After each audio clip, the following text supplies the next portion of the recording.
इसका जवाब मिस्टर विक्रांत ओबेरॉय देंगे। इन्होंने ही हम सबको यहाँ बुलाया है। मैंने? जी आपने। वो कैसे? जानते थे ना कि माँ के बिना ये फंक्शन नहीं होगा, तो यहाँ क्यों रोका माँ को? अगर आप माँ को फंक्शन तक नहीं पहुंचने देंगे तो मैं पूरे फंक्शन को माँ के पास लेकर आऊंगा। करेक्ट? मेरी जिंदगी का सबसे इंपॉर्टेंट दिन और मेरी जिंदगी के दो सबसे इंपॉर्टेंट इंसान मेरे आसपास नहीं थे।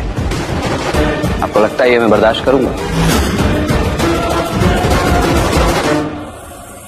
मां फंक्शन तक नहीं पहुंची और सुहानी बिना कुछ बताए गायब हो गई। इसके आगे मुझे और कुछ नहीं समझना था, सब कुछ समझ चुका था मैं। जानता था मैं कि सुहानी को मेरी मां की बहुत परवाह है और वो उन्हें फंक्शन में ले जाने यहां जरूर आई होगी। और मुझे पूरा भरोसा था कि आप जैसा इंसान ऐसा होने नहीं देगा। तो बस चला आया मैं बैंड बाजा और मेहमानों को लेकर आपकी दहलीज के उस तरफ जिस तरफ आपने इमोशनल ब्लैकमेल करके मेरी मां को रोका हुआ है। करेक्ट नहीं जानता हूं?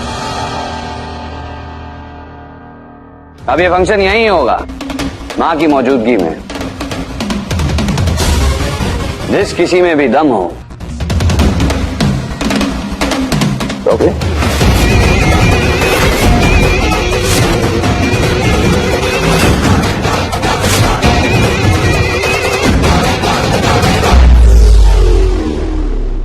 अंकल, हमारा इंटेंशन आपको हर्ट करने का नहीं है, पर रणवीर चाहते हैं कि ये फंक्शन ममता आंटी के सामने ही हो, तो इसलिए। Very nice. राकेश जी, आपकी बेटी भी मेरे सामने जबान चला रही है। जानता था मैं कि ये दिन भी आएगा। मेरी जिंदगी में बिना बताए तो घुस गए आप लोग और अब मेरे घर में घुसना चाहते हो।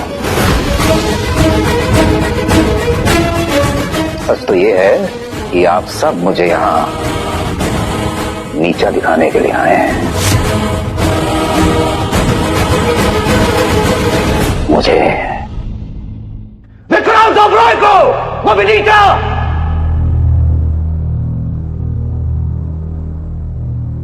दूर से वार करके दिल नहीं भरा तो यहां तमाशा करने आ गए आप लोग। इसी वक्त निकल जाइए यहां से, राइट नाउ। आप गलत सोच रहे हैं सर, बिल्कुल भी गलत सोच रहे हैं आप।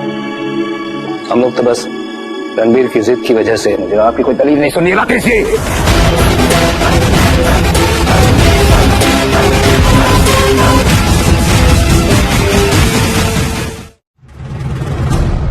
दलील दे भी नहीं रहा है वो।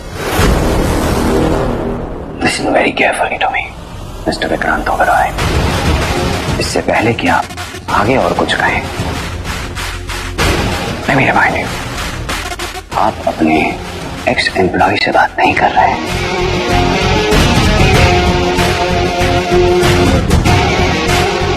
मेरी होने वाली बीवी के पिता से बात कर रहे हैं। और वो यहां जबरदस्ती नहीं आए हैं, वो यहां मेरी रिक्वेस्ट पर आए हैं। मेरी बात अभी शादी हुई नहीं और अपने होने वाले ससुर के लिए सबके सामने भाई साहब को जलील कर रहा है।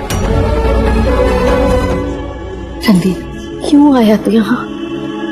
वहां रह जाता तो कम से कम रस्म तो पूरी हो जाती ना रणवीर। आपके बिना रस्में आपके बिना पूरी कर लेता मैं। बोलिए, कर लेता।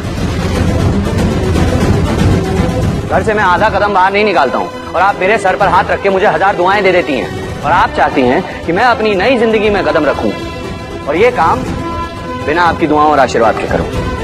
यही चाहती हैं आप, जबकि आप अच्छी तरह से जानती हैं कि बिना आपके मैं कोई रस्म शुरू भी नहीं होने दूंगा। सुहानी, थैंक यू, मुझसे पहले मेरी मां तक पहुंचने के लिए।